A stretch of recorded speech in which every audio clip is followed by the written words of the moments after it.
Hello! Magandang araw, magandang gabi sa inyong lahat. Na-miss nyo ba ako? Kasi ako, na-miss ko kayo. Medyo naging under the weather tayo, kaya hindi tayo mga nakapag-upload last time. So, ano ang marites natin ngayon?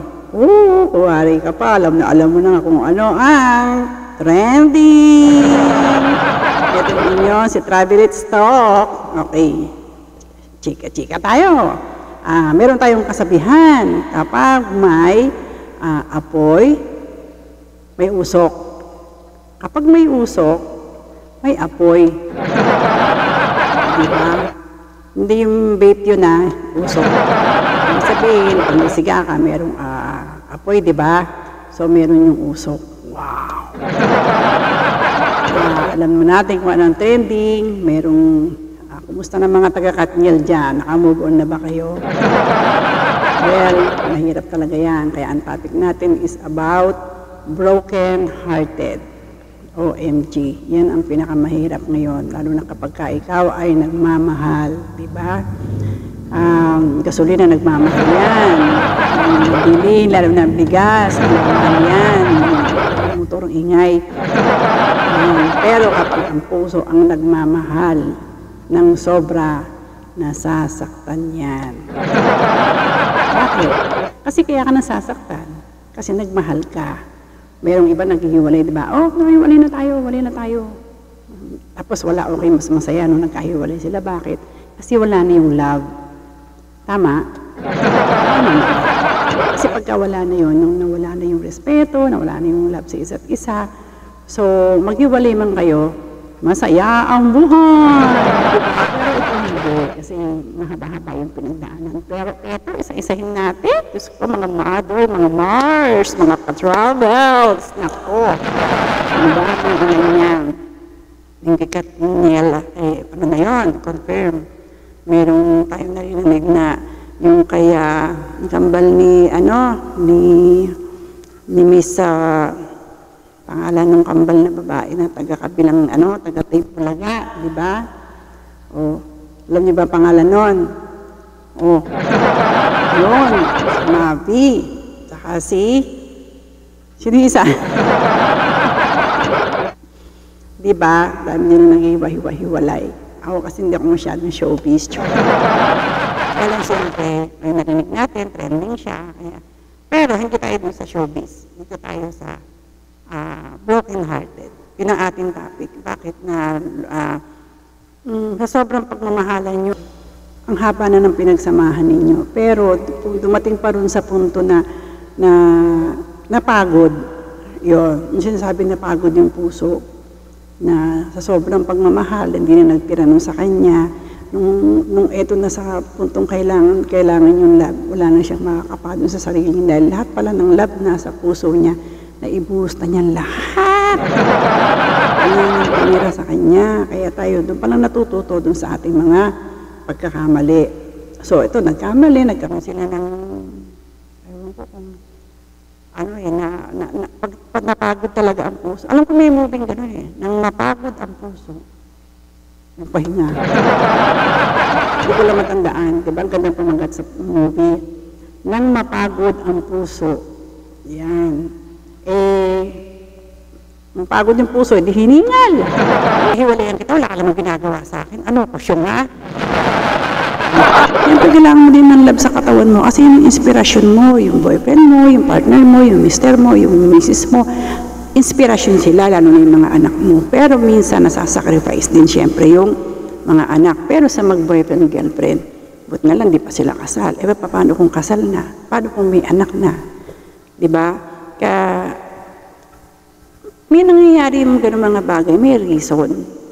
Diba? Ngayon, dahil merong nang kumakalat na katulad niyan, nagkaroon ng problema, siyempre mga sikat na tao yan, hayaan na lang din natin sila. So sa atin, bilang reactor na tayo doon sa mga nasasaktan, mga heartbroken, mag-heal din yan, darating ang araw. Basta mag-focus kayo kung anong priority nyo ngayon. Okay? Kaya bantayan nyo rin yung mga puso ninyo, gantihan yung emosyon nyo, baka bigla kayo ma-depress, siyempre maaalala nyo yung magagandang moments ninyo noon, memories, hindi biro yung taon na yun. Kaya lang siyempre dahil celebrity kayo, sikat kayo, kilala kayo ng mga tao, move on na lang, huwag nyo lang napansinin yung mga basher. Ganun talaga mas malakas na ngayon ng social media. Huwag na kayo masyadong pumunta dun sa negative. Doon na lang tayo sa positive. Tapos yung mga ano ba yun? Osyoso. Nakikisimpatya sa atin. Just say thank you. Ganun talaga nagmamahal. Sabi nga, kung sino yung taong pinakamamahal mo na nagpapasaya sa'yo, siya rin ang taong magbibigay sa'yo ng sakit na loob at heartbreak. Sa amin na may papayo ko lang sa inyo na talagang ng mga bata-bata ngayon, masyado kayong mga agresibo, nako, yung iba kaagad nabubuntis. Marami na kayong na-invest na pera, araw, panahon, oras, time, pareho lang yun, diba? Malaki na ang na-invest niyo para sa pagmamahal mo. Kaya lang, minsan talaga pag napagod na yung puso talaga, kailangan natin i-give up. Pero mag-usap ng maayos, kung talaga hindi na kaya. At minsan kasi kailangan isip muna. Ngayon, tulad niyan, na lang hindi pa sila kasal, magagawan pa nila ng paraan yun. Mano, biglang dumating yung pag-ibig. Pero, ang babae kasi pag napagod, lalo na kapag kayo nagsisinungaling, tapos niloloko ka, binibetray ka, pangit yun Diba? Kaya, bagay, nag-matured naman tayo. Kaya kailangan lang natin talaga na mas lawakan natin yung pang-unawa natin at i-boost natin yung pagmamahal natin sa mga taong mahal natin. Pero magtitira kayo ng para sa inyo. Okay, sana maliwanag sa inyo yan. At yun na naman nanggagaling sa akin. At yun naman advice lang. Pagkamat talagang ang babae, pag ganun napagod, nako, mga lalaki. Tama, dami-dami magaganda sa paligid-ligid, nahihiwala yan Buti na lang tayo masyadong kagandahan. Okay, sana naman meron kayong may natutuwag ba kayo sa sinabi ko? Parang wala yan. Okay, para sa mga bata-bata pa dyan, mga teenager, makinig kayo sa katulad namin ng mga senior citizen at kami ay marami ng pinagdaan. Okay?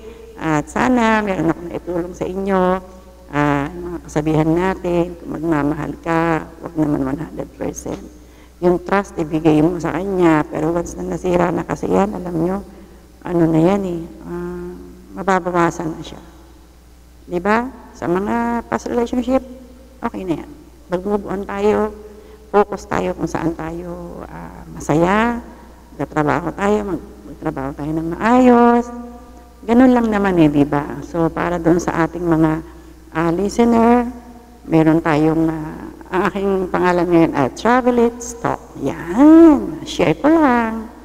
At sana ay sa mga subscriber ko, patuloy niyo pong tangkilikin ng aking channel at madadaanan po nito, sana po ay mag-subscribe po kayo.